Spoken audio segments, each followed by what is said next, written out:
Manake tayari alikuwa anatengenezwa kuwa mchawi maarufu duniani.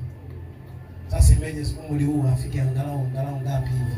Sana kwa fundi wa kutosha Yaani sio wakati tunatengeneza watoto hao wahubiri wazuri wa Yesu, shetani anatafuta watoto wawe fundi wa kuloga.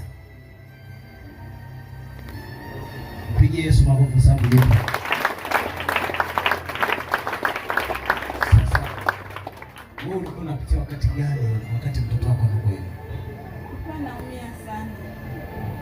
Sometime kikaa pale sebuleni anakwambia mama fulani yule pale anakuja kunichukua.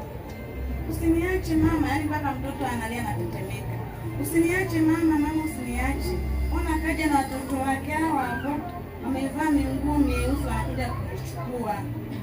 Niambia mwanangu namwamini Mungu. Mama namwamini. Chukua Biblia, tafuta fungu lolote. Soma afu tuombe. Mtoto akichukua Biblia, akisoma fungu, unaona tena hamna mama siwaone. Kikaa tu kidogo. Mama, afu uzuri alikuwa anawataji. Mama fulani ananifuata shule. Mama nipeleke, yaani mtoto analia mpaka anatetemeka.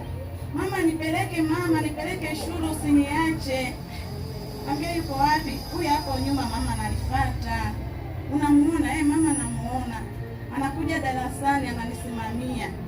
Ananiambia ukisema nitakuua. Naumia kwa nalia. Na ndio maana ulimwengu wa kiroho walikuwa wamewekewa vibuyu viwili. Maana ukikataa utakufa na hata ukifa utakuwa kwetu. Nili kinaomba hofu hiyo mtoto. Wao sasa wakiwa wamefanikiwa kumchukua wanakupeleka wapi? Mapolini. Na ukifika kule mapolini nini unatokea? Wananiacha. Peke yako? Ndio. Sasa pale ukikuacha unakuachia kazi gani wewe pale? Wananiacha kazi ya kukaa mwenyewe. Alafu unafanyaje? Wananizungushia mabuyu. Buyu limeandikwa buyu. Buyu la kwanza limeandikwa utakuwa wetu, na la pili utakufa. Sasa wakati unakuzungushia wewe unakuwa umekaaje?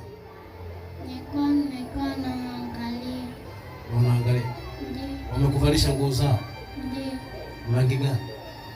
Kichwani nyeupe, kifuani nyekundu, kwenye miguu nyeusi.